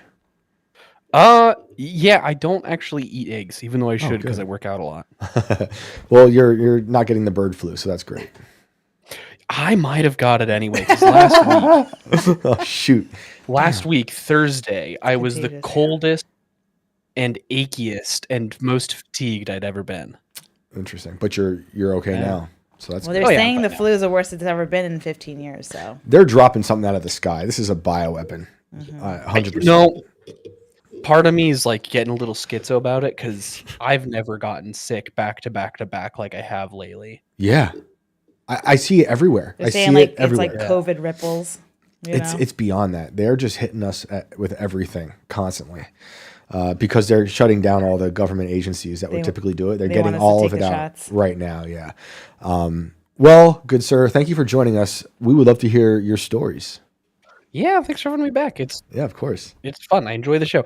So I've got 3 relatively short ones. All right, let's go. The first one's more funny. So I used to room with a Norse pagan who messed with spirits more than I do because I'm a good Christian boy. And one morning I'm getting ready for work. I go to the bathroom, brush my teeth, get ready, and then I go back to my room to get into my work uniform. And I didn't turn the lights on in my room when I got up and left. So I closed the door, and it's just like a lot darker by the foot of my bed than it should be. And I'm like, oh, well, that's a thing. There's something there. I turned my light on because I decided I just don't have time for this and just get ready for work and move on with my day. It was weird because I opened the door. It's darker than it should be. Ooh. Hairs stand up at the back of my neck. And I'm like, yeah, I know what that is. I don't have time for that. Light on, ready for work. Did you see any type of shape or anything? No, it really was just an oppressive darkness that shouldn't have been there. And you were like, you know what? I don't have time for this today. Yeah. Part of it is my attitude towards spirits, especially more malevolent ones, is they lost 2,000 years ago. Nice. Yes. To Christ on the cross. So I just don't worry about it. Yeah. You're nothing to me. Be gone, spirit. Yep. That's hilarious. Just Lord's Prayer. Lord's Prayer is good at getting rid of them. He's probably just so demoralized. He's like, I used to be scary to people. But he fell asleep and forgot to leave. Dang, I used to be so scary. That's awesome. It probably wasn't, but it might have been a demon named Merc. Why do you think that? Because he's associated with my Norse pagan friend in some capacity. And was like a friend of your friends? What's that? Was it like a spirit friend of your friends? Yeah, basically. they like I said, I love these guys. I love this guy. But the Norse pagans, as much as I love them, they mess with things they really shouldn't. Yeah, there's some dark stuff going on with that. Yeah, I don't think it's the kind of stuff, at least everything that he told me, none of it was sordid and he would go out of his way to hurt people. He was a good dude. But had spirit friends nonetheless. Yeah. Yeah. So the next story, this one's probably the most interesting. This is back when I lived in Denver.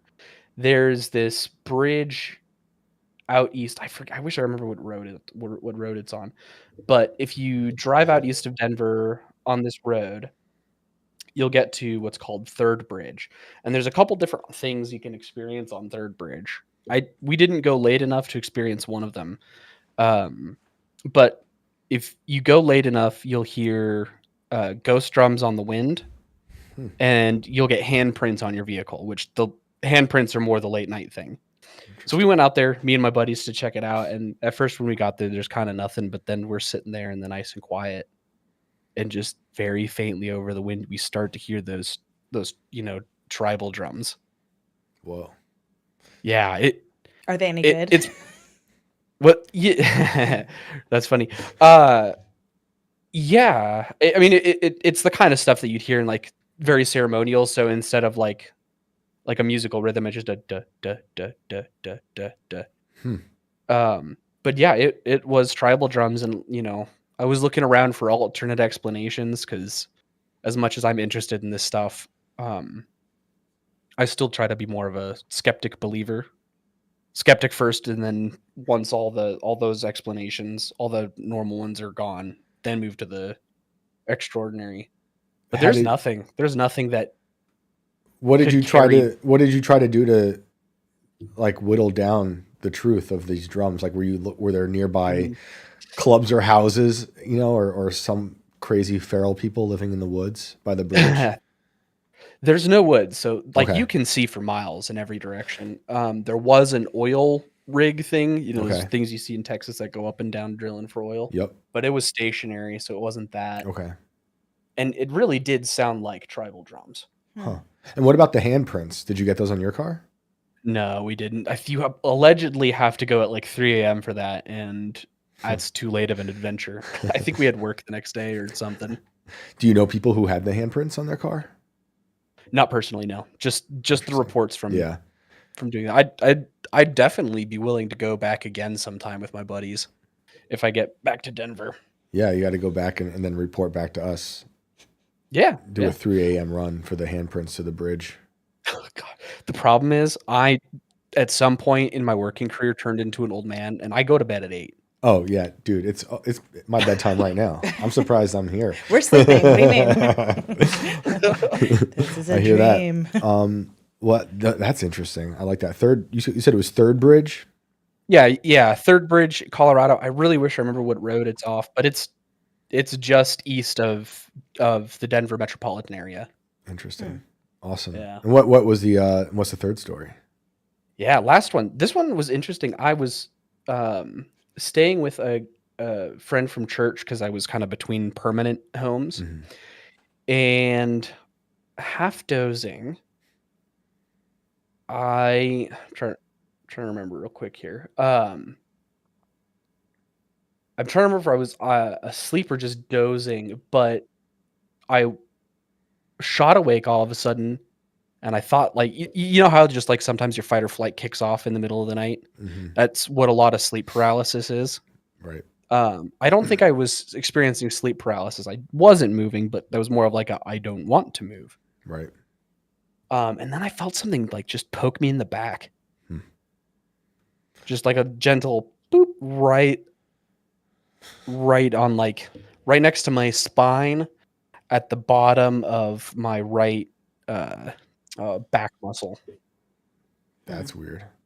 Yeah. And what did you see? Nothing? Nah, nothing. Was there anything? I've not personally seen any kind of apparitions. I have a friend who's seen apparitions. I've mostly experienced. I don't remember if you remember the last time I was on the cabin wall being struck by an invisible force. Right. Yep. Yeah. That's kind of, I don't tend to see apparitions. I tend to feel them. Feel them, and then the one time where it was like the black shadow. Oppressive darkness. Yeah. Right. I wonder if some of them try to like have attached themselves. Like if it's similar to your friend, like your friend brought around some spirits that kind of follow you around now.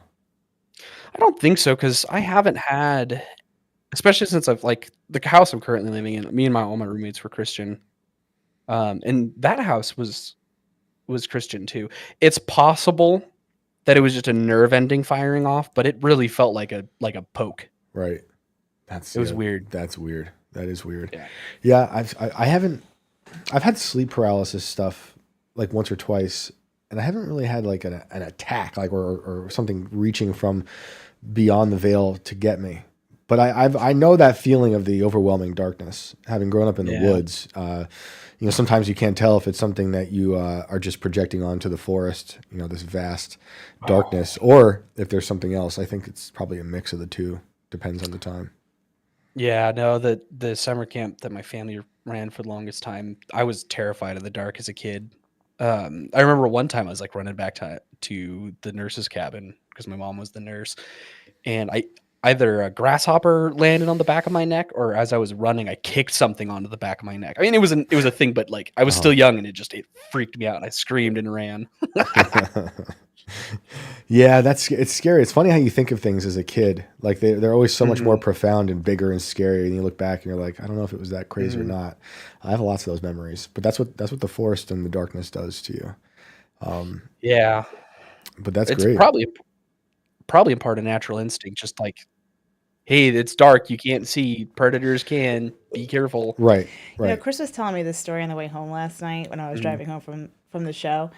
I wish I should just have him call in and tell it, but he was talking about how, like, because we were, Blair Witch was filmed near us in Maryland, whatever. Yeah.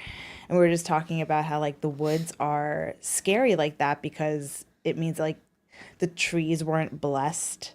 So that's why when you go into the woods, it's very confusing, like, where you are. Interesting. Well, the Puritans, when they moved here, were deeply afraid of the woods. That's why they kept seeing... maybe they did see monsters and witches, I don't know. But they were really, really afraid of the wilderness. They thought it was satanic. Yeah, no camping for me. I love camping. I can deal with it. I would enjoy camping more if I wasn't a picky sleeper. Yeah, same. Yeah, I'm just like when I camp, I haven't in a while, but I'm just like, I'm not sleeping. You know, you're just not going to sleep. I'm too much of because I'm paranoid too. So like I'm up all night trying to ward off all the spirits and the bears trying to eat me. That actually reminds me. Bonus story. Nice. I was camping with a buddy early last year, actually. So this isn't too long ago. Out near the Superstition Mountains. And this is my first time cowboy camping. So no tent, just our fire, mat, and some sleeping bags. And I'm in my sleeping bag. That's the way to do and it. And it's, this is where I really wish I was a better sleeper because it wasn't too bad. Right. But I'm so picky that I slept like maybe an hour. But I woke up at like 3 a.m. and just off in the distance, I heard shouting. And I was like, I don't like that. Animal type shouting or human type shouting? Human type shout. It was like English loan words. Great. I don't like that at all. Yeah, I wish I could remember what they said, but like it was 3 a.m. and I was half asleep. So I just like froze and I was like listening really intently for any kind of sounds of footsteps because I had my long gun right next to me. So yeah, and I've got a flashlight on that's got 1,500 lumens, so I can turn night into day if I need. That's great. Yeah, no, that's good. The darkness does that. I've heard shouting in the woods, also like coyotes and stuff. But I grew up in the middle of the woods with no neighbors for miles, and you hear weird things in the forest at night. Oh yeah. Yeah, I am a believer in the Wendigo. Oh yeah. I'm not going to tell the story because it's a buddy's and it's his to tell, but he encountered one. Tell him to call us. What's a Wendigo? So a Wendigo, a lot of people confuse it for the Skinwalker. You guys have had Aiden Mattis on, right? Yeah, a while ago. Well, that was a weird episode because we had a lot of technical difficulties that day, but he was here. Yeah. Wendigo are people that get possessed by evil spirits for committing the sin of cannibalism. Right. And when the spirit takes them, it gives them an insatiable hunger. And so they just like eat people and animals and all sorts of nasty stuff. So can your friend call us? I haven't spoken to him in too long, but I'll reach out. I'll see if I can get him. Let him know, there's some people out here in the woods that want to hear his Wendigo story. I'm scared to drive home now. You're in a car. They're not going to get you in there. Well, now there's ghost handprints and shit. I gotta think about. You'll be fine. Tribal drums. Yeah, they'll get you. Nah, not in West Virginia. I think the Wendigos are everywhere, especially in West Virginia. The cannibals, I think they're out there. In the woods by me growing up, we had this folklore of these feral children that lived in this part of the mountain called Doodletown. And people were constantly afraid of them. I forget what they called them. Man, I forget. But Doodletown. The black-eyed children? What was it? The black-eyed children? No, that's not what they called them. Okay. They had this. It was almost like their family name. It was a surname, but it was a weird name. And that they were just like left there because Doodletown was taken by eminent domain. And so this little town on top of a mountain that had existed before the revolution up in New York was just shuttered in like the 50s or 60s, 1950s or 60s. So these people lived alone basically on top of a mountain for like that long, a few hundred years. And were not really, if they came down to town, it was rare. They had everything. They're kind of self-sufficient. And then the government bought their land and kicked them out. And then they have to move down to the bottom of the mountain where we lived.